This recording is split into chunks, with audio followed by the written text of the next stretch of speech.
अब बात करेंगे उत्तर प्रदेश की। उत्तर प्रदेश के शामली जिले से एक सनसनीखेज और दिल दहला देने वाली घटना सामने आई है, जहां घरेलू विवाद के चलते एक व्यक्ति ने अपनी पत्नी और 2 नाबालिग बेटियों की बेरहमी से हत्या कर दी और तो और तीनों शवों को घर के आंगन में बने सेप्टी टैंक में दफन कर दिया। आप सोच कर देखिए। आपको बता दें, ये घटना कांधला थाना क्षेत्र के गड़ी दौलत गांव की है। पुलिस के अनुसार आरोपी की पहचान फारूक के रूप में हुई है, जो पेशे से होटल में रोटी बनाने का काम करता था। दरअसल फारूक अपनी पत्नी ताहिरा और बेटियों से इस्लामिक रीति रिवाजों के अनुसार बुर्का पहनने और पर्दे में रहने को लेकर अक्सर विवाद करता था। पत्नी के इन बातों से असहमत रहने पर दोनों के बीच आए दिन झगड़े होते थे, जिसे आरोपी अपनी सामाजिक बेइज्जती मानता था। वरिष्ठ पुलिस अधीक्षक एनपी सिंह ने बताया कि ग्राम प्रधान की ओर से महिला और 2 बच्चियों के लापता होने की सूचना मिलने के बाद जांच शुरू की गई। पूछताछ के दौरान फारूक ने अपना अपराध स्वीकार किया। उसने बताया कि पत्नी और बड़ी बेटी की गोली मारकर हत्या की गई, जबकि छोटी बेटी की गला घोंटकर जान ले ली। आरोपी की निशानदेही पर पुलिस ने सेप्टी टैंक की खुदाई करवाई और तीनों के शव बरामद किए। पुलिस आरोपी को गिरफ्तार कर चुकी है और मामले में अब आगे की कार्रवाई हो रही है। मैंने आपको बताया कि चूंकि इसकी पत्नी 1 महीने पहले ही इसे झगड़ के चली गई थी यहाँ से, और तभी से इसके मन में भाव जग गया कि इसको लौट के आने पर इसकी मैं हत्या करूंगा मैं। तो ये जाके किराना से एक व्यक्ति से तमंचा परचेज करके ले आया था। ये घर में शौचालय के गड्ढे के बहाने इसने गड्ढा खुदवा लिया था और पत्नी के आने के 8 दिन तक इसने प्रतीक्षा किया और रात में मौका देखते जब इसके बच्चे सो गए तब इसने घटना कारित की। लेकिन दुर्भाग्य से इसके 2 बच्चे जग गए और घटना का भेद न खुले, इसलिए इसने दोनों बच्चों की इसने हत्या कर दी थी। बिल्कुल जो आला कत्ल है वही बरामद हो गया है, कारतूस बरामद हो गया है, डेड बॉडी बरामद हो गई है। घटना का लगभग मोटिव भी क्लियर हो गया है इसमें। तो मुझे लगता कि एक झूठी शान के खातिर कि हमारी पत्नी बिना बुर्के के बिना नकाब के चली गई, अभी पहला मोटिव तो यही निकला है, लेकिन और भी हमारी पुलिस इसमें बातचीत कर रही है, कहीं कोई और भी इसमें एंगल ना हो उसके पत्नी की हत्या का। इस बात को लेकर हमारी जांच इसमें चल रही है।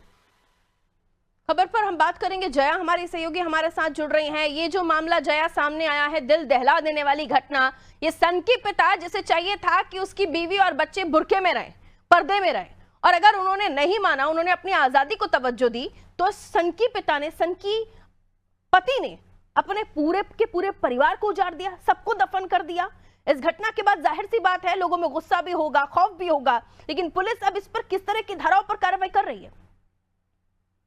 देखिए, सबसे बड़ी बात है फारूक की मानसिक विशिष्टता की जो प्रमाण दिया जाता है वो जीता जागता प्रमाण फारूक है। सबसे बड़ी बात है कि जिस तरीके से शामली की घटना सामने आई, वो कोई एक घटना नहीं है, ऐसे कईयों घटना है जो बुर्का और 3 तलाक से जुड़ी हुई ऐसी घटनाएं हैं जहां खुद महिलाएं जान देती है। खुद कई लोग ऐसे प्रमाण पड़े हुए हैं पूरे देश में, केरल से लेकर तमिलनाडु तेलंगाना तक कई ऐसे उदाहरण है जहां हिजाब न पहनने के लिए जब महिलाएं इनकार करती है तब कैसे उसको मौत के घाट उतार दिया जाता है। फिलहाल उत्तर प्रदेश के शामली से जिस तरीके की घटना सामने आई, वाकई में काफी भयावह है। जिस तरीके से जब बीवी अपने घर जाती है, जो उनकी पत्नी होती है, वो लगातार उनके बीच में पैसों को लेकर लड़ाई झगड़ा चलता है। जब वो पैसे को लेकर लड़ाई झगड़ा के बाद जब बीवी नाराज हो जाती है उनकी, फिर वो अपने मायके अपने बच्चों को लेकर चली जाती है। जब मायके से वो वापस आती है, क्योंकि ये खुद मान मनोबल करने उसके मायके जाता है और उसको मनाकर अपने फिर ससुराल उसको लेकर आता है। इसके बाद ये एक महीने पहले से झगड़े की जो तमाम कहानियां हैं वो गढ़ी गई और इसके बाद से लगातार कहीं ना कहीं फारूक को ये लगता था कि बुर्का पहने बिना ये घर से बाहर चले जाते, बुर्का पहने बिना अपने मायके चली जाती है, मेरे इज्जत को कहीं ना कहीं दांव पे लगाया जा रहा है। ऐसा मतलब उनके ही लोगों से जब मैंने बातचीत की थी, कुछ लोग हैं आसपास के, तो कहीं ना कहीं ये बात पता चली। हालांकि फारूक ने ये जो घटना को जो अंजाम दिया था वो 9 दिसंबर को दिया था। हालांकि अब सब कुछ खुलासा अब हुआ है। 9 दिसंबर को जो अपनी पत्नी को रात 12 बजे वो कहता है चाय बनाने के लिए, वो किचन में जाती है, चाय बनाती है और पहले से प्लान था और प्लान करने के बाद वो जाता है, तमंचा कुछ दिन पहले ही खरीद के रखा है और लगातार एक के बाद एक 2 गोलियां चलाता है। जिसके बाद उसकी बड़ी बेटी चीख पुकार सुनते ही अपनी माँ की घर के अंदर आती, यानी कि किचन के अंदर जाती। जब ये बेटी को देखता है तुरंत गोली अपनी बेटी को मार देता है। एक बेटी छोटी है, बगल में ही बेड पे, और बेटी जो छोटी है क्योंकि वो उम्र में वो उठती है, वैसे जैसे उसको देखता है उसका गला दबा कर मार देता। मतलब आप समझ सकती हैं निर्ममता का कितना हद तक ये निर्मम व्यक्ति होगा। और साथ में क्योंकि अभी तक जो हमारे पास जानकारी है कि इसके 4 बेटियां थी, 2 बेटे थे। हालांकि 2 बेटे और बेटियां तो है, लेकिन 3 लोगों को जान लेने के बाद घर में बने गड्ढे में उनको रख देता है। रखने के बाद वो कुछ दिनों के बाद जब माता पिता और पड़ोसियों को पता चलता है कि काफी दिनों के बाद दिखाई नहीं दे रहा, तो फिर पता चलता है कि लापता हो गए। लेकिन लापता नहीं, बल्कि जिन लोगों को ढूंढा जा रहा था, खोजा रहा था, जिनकी खोजबीन की जा रही वो कहीं और नहीं बल्कि घर के गड्ढे में वो दफनाए गए थे।